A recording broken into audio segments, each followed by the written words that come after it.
Bienvenidos una vez más a Basket 365. Soy Denis y en el vídeo de hoy vamos a seguir con mis planes para agencia libre de cada uno de los equipos de la NBA y ahora llega el turno del 16º equipo, que serán los Houston Rockets, un equipo joven en ascenso que perdió en 7 partidos en primera ronda de playoffs contra los Warriors y un equipo que tiene un futuro brillante por delante pero que también tiene que tomar decisiones porque es evidente que les falta sobre todo alguien capaz de anotar cuando realmente hace falta. Es un equipo con muchísimo talento defensivo, con un All-Star y jugadores jóvenes con mucho potencial, sobre todo Amen Thompson, pero hay cosas que faltan todavía en Houston, ¿no?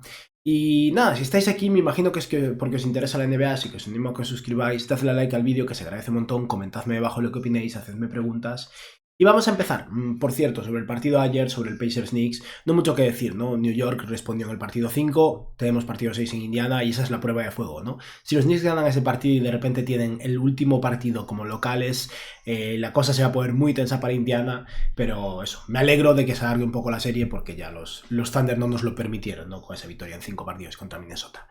Y nada, dicho esto, vamos a empezar hablando de la situación financiera de los Houston Rockets, que es un equipo que está sobre el impuesto de lujo en este momento. Es cierto que hay cosas ahí que tienen que cambiar un poco. Fred VanVleet tiene una opción del jugador de 40 y algo millones que supongo que rechazará y podrá llegar a un acuerdo con Houston por menos dinero.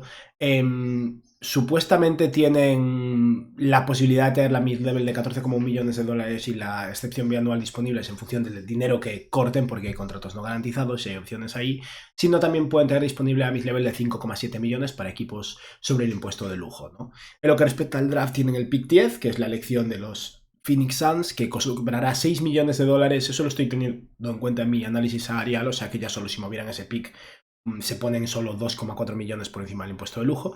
Y tienen también la elección 59, y en lo que respecta a la segunda, a los jugadores que podrían salir en agencia libre, están Steven Adams, Jeff Green, Jason Tate y luego sus 3 jugadores en contrato dual, Enfali Dante, Jack McVay y David Roddy, y luego hablaremos de ellos. Vamos ahora a hablar de las fortalezas y debilidades de este equipo. Es un equipo que a nivel defensivo es evidente que es potentísimo, ¿no? Y Udoka lleva 2 años estableciendo esta estructura y luego con jugadores como ahora Amen Thompson además, pero Thompson, Tyson, Fred VanVleet, Jabari Smith, en general todos menos Jalen Green y Alperen Sengun, que ha mejorado mucho, por cierto, y Green también ha mejorado en defensa. Este equipo pone mucho talento defensivo sobre la mesa y mucho talento en general. Tienen incluso jugadores como Rich Shepard, que fue el pick 3 del año pasado, que no jugó básicamente, y tal vez este año podría entrar en la rotación de otro equipo, porque yo creo que va a formar parte de un intercambio. Y es un equipo con flexibilidad, es cierto que tiene un salario alto como el de Fred VanVleet, pero tras eso el salario de Sengun y Green no son tan potentes. Y luego la cosa se va a poner fea en breves, dentro de un año estarán cobrando ya Tyson y Jabari Smith si siguen todos en el equipo, pero de momento tienen flexibilidad. Y en lo que respecta a sus debilidades, lo que decía antes, necesita un closer, necesitan a alguien que pueda meter canastas cuando realmente importe. Y ese no parece que vaya a ser Alperen Sengun, desde luego no parece que sea Jalen Green, y creo que básicamente no está en la plantilla. Y no tiene por qué ser una superestrella, pero al final hace falta un jugador de alto calibre, ¿no? Pensad en Chris Middleton en Milwaukee. Middleton era un All-Star y un buen jugador, no era uno de los 10 mejores jugadores de la NBA, pero era el que cerraba el partido, y eso es algo que no tiene Houston. Es un equipo flojo a nivel de pases, es cierto que tienen a VanVleet y a Alperen Sengun, que es un muy buen pasador para su posición. Y Amen Thompson es un tío interesante en ese aspecto, pero necesitan mejorar bastante a nivel colectivo. Y es un equipo flojo a nivel de tiro. Una vez más, hay jugadores como, bueno, tus 2 mejores jugadores básicamente en Amen Sengun. Dios, Amen Sengun, no. Amen Thompson y Alperen Sengun, ninguno de los dos es un tiran absoluto y eso es un problema. En lo que respecta... Uy, perdón, ruidos ahí de Windows ajenos. En lo que respecta a los jugadores en la plantilla, como decía antes, está Fred VanVleet, que tiene una opción del equipo que la decisión se tomará el 29 de junio, o sea, ya después del draft, pero es una opción que seguramente rechacen para renovar por menos dinero. Sengun, Alperen Sengun y Jalen Green empiezan sus renovaciones. Dillon Brooks, Jabari Smith Jr., Rich Shepard, está también Amen Thompson, obviamente, que va a empezar su tercera temporada. Jock Landale, que tiene un contrato no garantizado de 8 millones de dólares. Tyson, que puede firmar una extensión de contrato de novato, igual que Jabari Smith. Aaron Holiday, que tiene una opción del equipo de casi 5 millones que también pueden utilizar para rebajar salarios. Cam Whitmore y por último Jonathan Williams, que es uno de esos jugadores que firmaron al final de la temporada por rellenar la plantilla. En lo que respecta a las necesidades de este equipo, creo que necesitan seguir desarrollando talento, un número 1 ofensivo y conseguir más tiradores. Houston podría estancarse o más que estancarse, quedarse como está, sumar un jugador en el pick 10, darle un poco de vueltas a la plantilla e intentar repetir el año que viene. No me parece el fin del mundo cuando tienes tanto talento. Al mismo tiempo siento que de verdad no hay aquí nadie que pueda elevarse a ese rol y tal vez haya una oportunidad en este mercado. Así que vamos a hablar ahora un poco de ello, pero primero vamos a hablar de las decisiones que tomaría yo con algunos de los jugadores de la plantilla. Empezamos con bueno, jugadores como los jugadores en contrato dual. Ni siquiera sé quién es Jack McVay, pues es que ni idea, chicos. Jugador en contrato dual, secundario totalmente, nunca ha estado en mi radar. Yo lo dejaría ir para darle un puesto a ese pick 59 del draft, ¿no? David Roddy es un jugador que ha saltado de un lado a otro, fue un pick de primera ronda en su momento por parte de los Memphis Grizzlies, un pick de primera ronda que probablemente no debería haber sido. Y si no me equivoco, ha finalizado su tercera temporada en la NBA. Sí, por lo que realmente podría firmar un contrato dual en esta próxima temporada. Todavía tiene un año más de elegibilidad. Si quieren mantenerlo, si quieren probar suerte, adelante, pero me da bastante igual.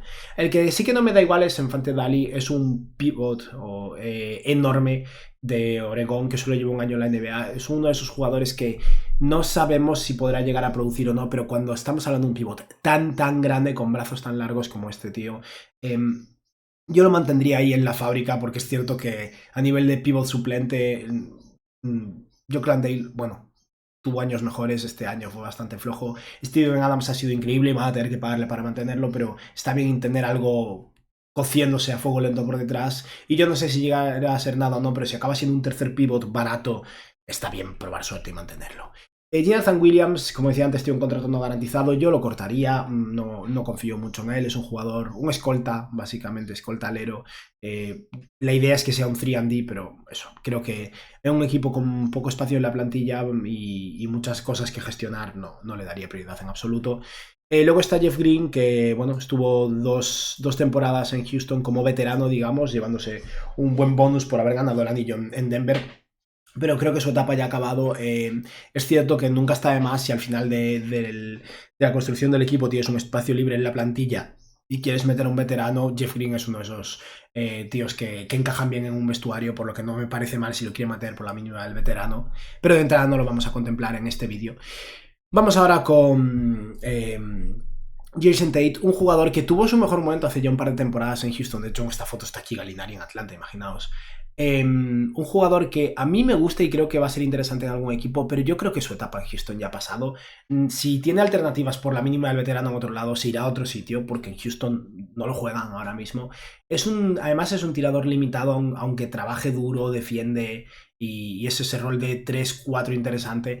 Eso, me gusta para algún equipo, creo que en Houston no tiene cabida ya a estas alturas. Luego está Aaron Holiday, que como decía tiene una opción de 4,9 millones. Ahora que el equipo va a ser caro y tiene problemas en ese aspecto, yo rechazaría esa opción. No vale 5 millones Aaron Holiday, pero sí que es cierto que yo no descartaría la posibilidad de que vuelva a Houston por la mínima del veterano para ser el tercer base. Holiday no es increíble ni mucho menos, pero conoce el sistema, trabaja duro en defensa, ha mejorado como tirador y es eso, un base pequeño y limitado, pero de tercer guard. Yo no lo veo mal, simplemente vamos a considerar que rechazan la opción y volveremos a hablar de él al final de los planes, básicamente. Luego está Jock Landale, que como decía tiene un contrato no garantizado de 8 millones de dólares. En caso de que se haga un intercambio por un jugador potente que cobre mucho y haga falta incluir su salario por hacer cuadrar el intercambio, Landale se llevará esos 8 millones de dólares porque será necesario garantizárselo. En caso contrario, tienen que cortarlo. Luego lo que pueden hacer es recuperarlo por menos dinero sin problemas. Creo que Landale, por un poco más de la mínima del veterano, si quieren ponerle sobre la mesa 3 millones y medio por un par de años, ya le han sobrepagado por adelantado, digamos, y no me parece el fin del mundo tenerlo en tu equipo como pivot suplente. Simplemente yo no le pagaría 8 millones de dólares cuando estoy preocupado por el impuesto de lujo. Y ya casi para acabar, pasamos a los jugadores más potentes, digamos. Steven Adams es un agente libre y no fue muy relevante en el inicio de temporada, pero vaya si ha sido importante al final. Ese doble big de Houston, tener a Steven Adams cubriéndole el culo al Peren Sengun básicamente a nivel de tamaño y de defensa interior, siendo además un jugador que es súper inteligente en ataque, ha hecho que Steven Adams para mí realmente sea bastante fundamental en estos Houston Rockets. Es cierto que tiene una edad considerable y físicamente ha tenido sus problemas, por lo que yo tampoco le haría una oferta súper larga. Y no creo que vaya... Va a tener equipos interesados, pero nada tremendo tampoco. Me parece que si le ofrecen 2 años, 10 millones por año, 20 millones en total, opción del jugador en el segundo año tal vez, es bastante viable que Steven Adams se quede. O tal vez 3 años, 30 millones con solo 5 millones garantizados en el tercer año, algo en esa línea. Mantener a Steven Adams al final te ayuda a mantener un veterano potente, como decía antes con Jeff Green, pero que además puede jugar al baloncesto, y creo que eso, que es importante mantenerlo. Vamos a considerar que va a cobrar 10 millones y yo creo que es viable. Luego hay jugadores que pueden firmar extensión de contrato. Uno es Dillon Brooks. De Dillon Brooks quiero aprovechar para decir que menuda temporada ha tenido y que bien lo está haciendo en general en Houston.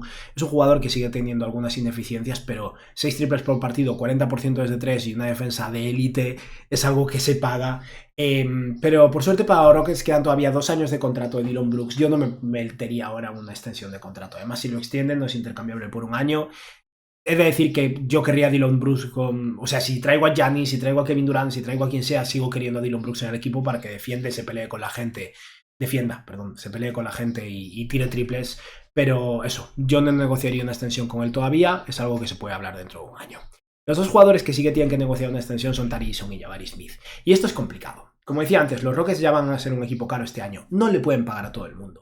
Si este año acuerdan una extensión con Tari Eason y con Jabari Smith Jr., se tienen que salir de salarios. Y salirse de salarios quiere decir mover a Jalen Green a algún lado y no traerse una estrella a cambio. Y eso para mí es complicado. Por eso yo en ambos casos haría una oferta de extensión a la baja, porque si te sale bien es que al final es un buen contrato a largo plazo. Tari Eason es un muy buen jugador defensivo que ha mejorado como triplista, aunque no tire demasiado, y un muy buen reboteador que ha tenido problemas de salud. Al final hay pros y contras, ¿no? Pero a sus 24 años ha aportado 25 minutos de juego por partido, 12.6 rebotes y casi 2 robos, con un 49% en tiros de campo y un 34% en triples. Yo a este jugador le ofrecería básicamente la mid-level. 4 años, 6 millones, 60 millones de dólares, perdón. Y Tari Eason no va a aceptar esto y esperará a agencia libre restringida. Pero creo que es lo que tienen que hacer, porque como decía antes, además, no es en absoluto descabellado que o Tari Eason o Jabari Smith, o los dos, espero que solo uno, acaben teniendo que salir por una cuestión económica. Y luego está Jabari Smith, como decía antes, un jugador que además es más complicado de renovar porque como antiguo pick 3 del draft es que ya cobra 12 millonazos, ¿no? No le puedes ofrecer algo cercano a eso porque espera mucho más. Y la realidad es que a mí me gusta muchísimo, de hecho me gusta más que Tari Eason y me gustaría más mantenerlo porque siento que encaja muy bien con Sengun. Jabari Smith se ha quedado corto con respecto a lo que se esperaba de él, pero sigue siendo un tío que defiende a buen nivel, que mide 2'11 y que promedia 30 minutos de juego, 12.7 rebotes, un 35% en triples y un 44% de acierto en sus tiros de campo. Creo que va a seguir mejorando como triplista, es un triplista más confiable que Tari Eason, aunque solo haya un 1% o un punto porcentual de diferencia en esta temporada. Y yo a Jabari Smith creo que le ofrecería básicamente un contrato de... Creo que acordar 5 años con él va a ser muy difícil, a menos que le paguen demasiado dinero. Pero yo le pondría sobre la mesa 4 años, 80 millones, 20 millones por año.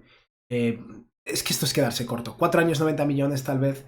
Jabari Smith por 20 y pocos millones con la subida al margen salarial. Es que es una ganga y no va a aceptar. Una vez más, es un tío que tiene su ego, tiene su haber sido el pick 3 del draft. Y lo veo muy difícil. Pero eso, como decía antes, en ambos casos yo no les haría una oferta realmente digna de lo que se merecen, porque es que en ese caso prefiero jugármelo en agencia libre restringida cuando el equipo es caro y además así mantiene la flexibilidad a la hora de intercambiar a esos jugadores. Y ya la última gestión interna, Fred VanVleet. Fred VanVleet tiene una opción del jugador de 40, no recuerdo ahora, creo que 46 millones, 44 millones, creo que 46. Opción del equipo, perdón. Y VanVleet ha sido clave para los Rockets. De hecho, los números no indican lo importante que ha sido Fred VanVleet. De hecho, sus números flojean un poco. 35 minutos de juego, 14 puntos, 5,6 asistencias, 35% en triples, en casi 8 triples por partido, 38% en tiros de campo. Sigue siendo un muy buen defensor en ese point of attack. Pero es cierto que tiene 31 años y mide 1,83. Su envejecimiento no va a ser maravilloso. Al mismo tiempo, los Rockets necesitan la batuta de alguien como Fred VanVleet para dirigirlos, alguien veterano en esa posición de base, y no es imposible que lo puedan utilizar como pieza de intercambio en absoluto, pero creo que lo más lógico para este equipo es negociar con él un poco lo que pasó con Gobert hace un año con los Timberwolves, ofrecerle menos dinero anual, pero atarlo a largo plazo. Y yo no le ofrecería más de 3 años de contrato a Fred VanVleet, por lo que decía antes, por la edad. De hecho, hasta eso me preocupa un poco. Le he estado dando vueltas y creo que podrían bajarle el salario a unos 32 millones este año. Es que si se lo bajas más, es que no va a querer porque cobra 40 y algo millones, es muchísimo dinero de diferencia. Pero bajarle el salario a 32 millones este año y luego que suba a 33 y medio y luego 34 y medio más o menos, unos 100 millones de dólares a lo largo de 3 años, tal vez puedas garantizar solo 20 millones del último año, garantizar 20 de 34 en caso de urgencia, ¿no? Y de esta forma VanVleet se asegura pues 50 y algo millones de dólares más a lo largo de 2 años, pero rebaja la carga salarial de este año. Creo que esto es algo así es viable. Aún así VanVleet estaría sobrepagado, pero mucho menos y lo necesitan. Creo que VanVleet vale más para los Rockets de lo que valdría para otro equipo. Así que vamos a considerar que VanVleet este año pasa a cobrar 32 millones de dólares. Y dicho esto, vamos a ver cómo quedaría la plantilla. Y pasaría a ser esta, como veis, es una plantilla muy cargada aún antes de hacer ningún movimiento, que además tendría el pick 10 del draft, ¿no? Serían Fred VanVleet, Jalen Green, Dillon Brooks, Amen Thompson, Alperen Sengun, Rich Shepard, Cam Whitmore, Tari Eason, Jabari Smith Jr., Steven Adams y Jock Landale. De Cam Whitmore no he hablado en absoluto porque solo lleva 2 años, no tiene todavía su extensión de contrato disponible, ni mucho menos. Pero lo que voy a decir sobre él es que tiene que salir. No pinta nada en Houston, no parece que le vayan a dar un rol, es un tío con talento, si espera un año más va a valer menos de lo que vale ahora, y de hecho el verano pasado hubiera valido más porque su primera temporada como novato fue realmente interesante. Creo que Cam Whitmore tiene que formar parte de cualquier intercambio de estrella que hagan, y creo que tienen que hacer un intercambio de estrella. Así que yo no voy a considerar que los Rockets se queden en el pick 10 del draft. Como decía antes, 6 millones de dólares en salario pesan un poco, aunque también os digo que si acierta son 4 años de un jugador barato, eso no se lo puede negar nadie a Houston o a quien sea, pero creo que ese pick 10 va a salir en un intercambio. Aún así, por mencionar unos nombres para aquellos bueno, que puedan estar interesados y sobre todo por si al final Houston en la vida real, digamos, no cambia ese pick. 3 nombres que creo que pueden caer hasta esa selección número 10 y son interesantes son Kasparas Jakučionis. Es un jugador que básicamente como relevo de Fred VanVleet eventualmente es un base mucho más alto. No sé si nunca va a ser un número 1, pero si lo tienes al lado de Alperen Sengun y Amen Thompson no es tan problemático.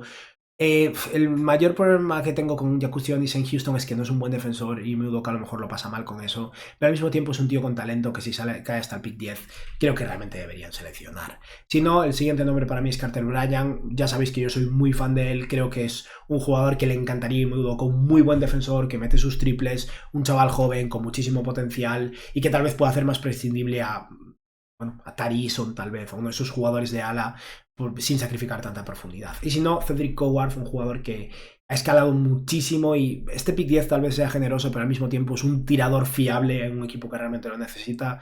Básicamente un 3&D atlético en esa posición de escoltalero que promedia casi 18 puntos y 7 rebotes por partido con un 40% en triples y un 84% en sus tiros libres. Es algo que para mí en un equipo como Houston, si se queda en el pick, realmente es algo que deberían contemplar. Pero como decía antes, yo no creo que los Rockets deban quedarse en pick. Y voy a plantear 3 nombres, los 3 nombres que os imagináis todos, porque me parece que por ahí es por donde deben tirar.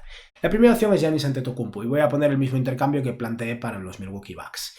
He de decir que cuando me he puesto a ver la plantilla de Houston, no me he quedado tan convencido, porque yo no quiero mover a Amen Thompson. Creo que Amen Thompson tiene un potencial tremendo.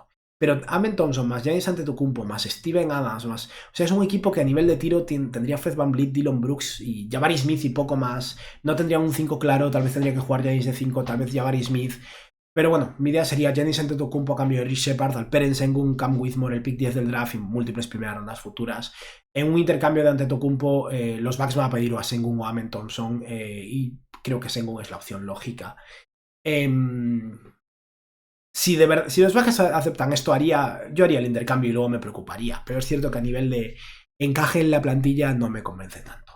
Luego otra opción es Devin Booker. Esto es complicado porque Devin Booker implica que Phoenix de verdad reconstruya. Tan que si se salen de Booker se salen de la vida, básicamente. Y Matisse Villa se corta las venas porque está obsesionado con intentar competir y creo que le está yendo muy mal, ¿no? Pero Booker es un jugador tremendo que al final, bueno, Houston podría utilizar y beneficiarse de él muchísimo. Es ese closer, ese jugador de perímetro, un jugador con capacidad de tiro, no tanta como puede parecer, pero con capacidad de tiro que anota en la media distancia, que ha tenido un año flojo, pero está en su prime y que no me preocupa en absoluto.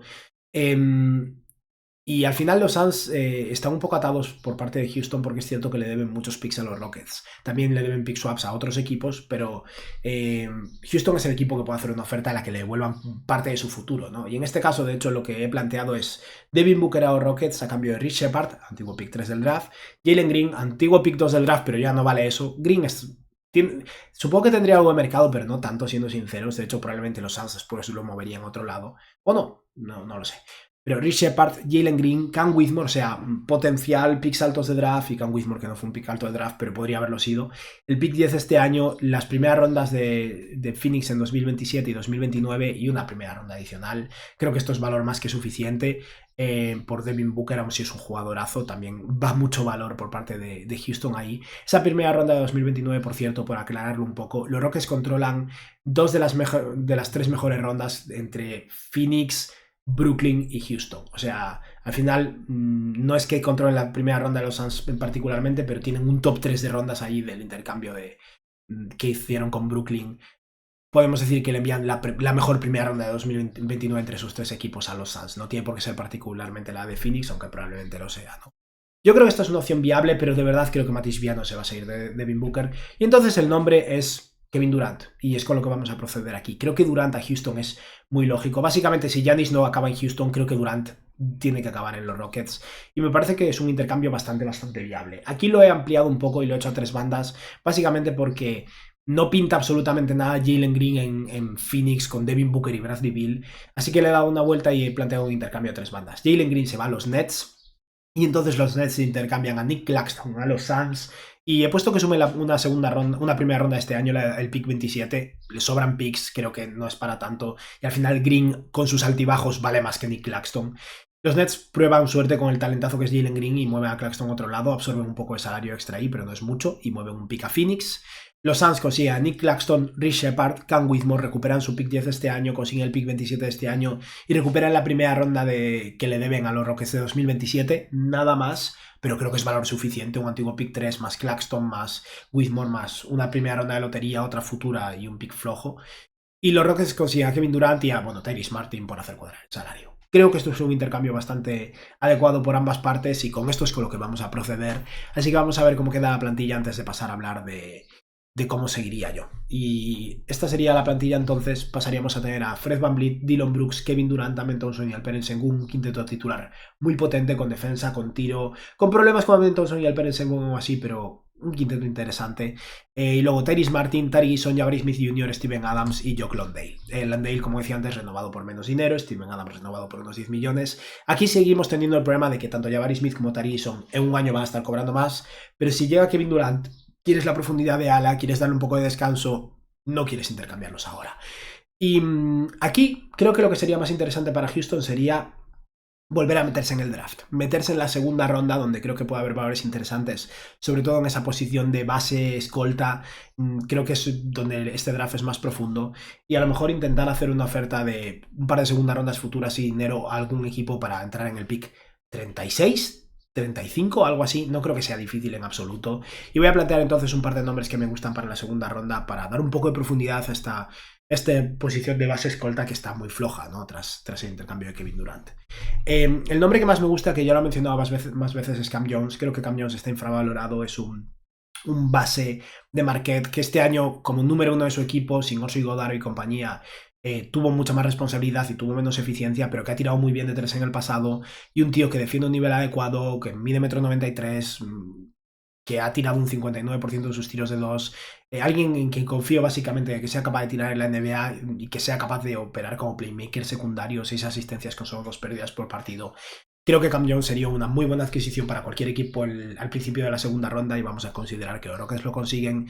Y si no, un poco más tarde en esa misma segunda ronda, Tyrese Proctor es un base defensivo con capacidad de pase que ha mejorado a lo largo de sus años en Duke.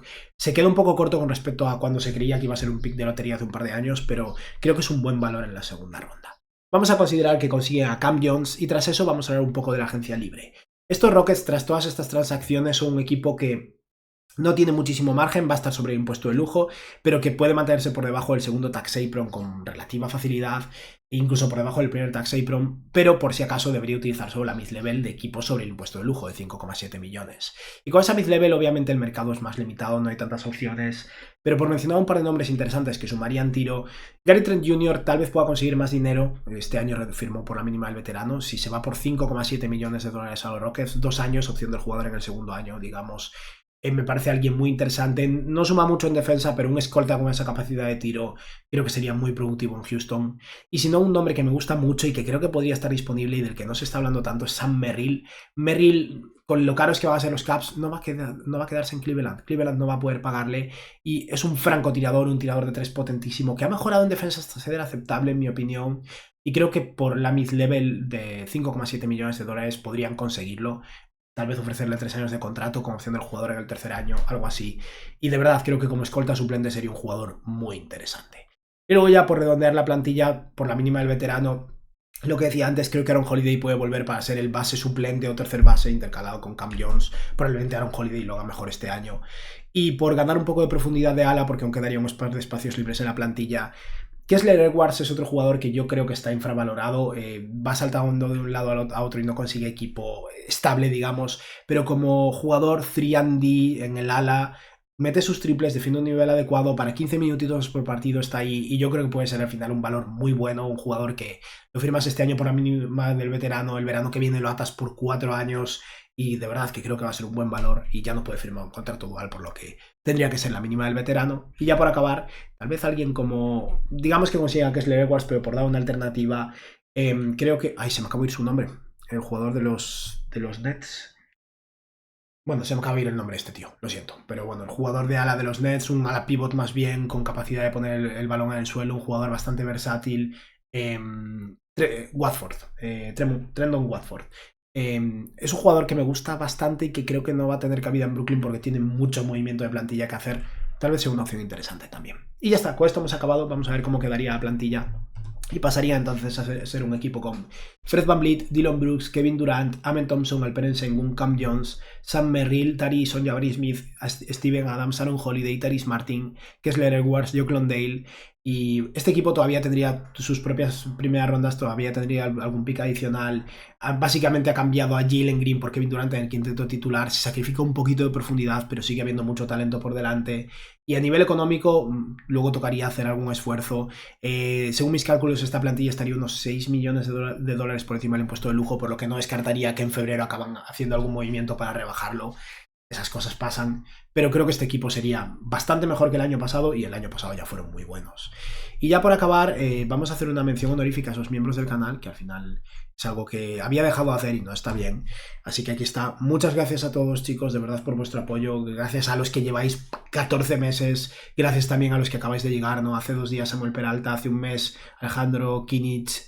De verdad, muchas gracias a todos. Y por otra parte, vamos a responder una pregunta y ya acabamos. Y es que esta pregunta me parece interesante y los Thunder no me van a dar oportunidad de hablar de ellos en breves porque están preparados para ganar un anillo, ¿no? Pero J. Campoamor, que yo creo que es Javier, siempre me he imaginado que te llamas Javier, pero no lo sé, la verdad. Pero Campoamor dice: Denis, ¿en qué momento empezaría OKC a tener problemas para mantener el equipo por las renovaciones de Jalen Williams y Chet Holmgren?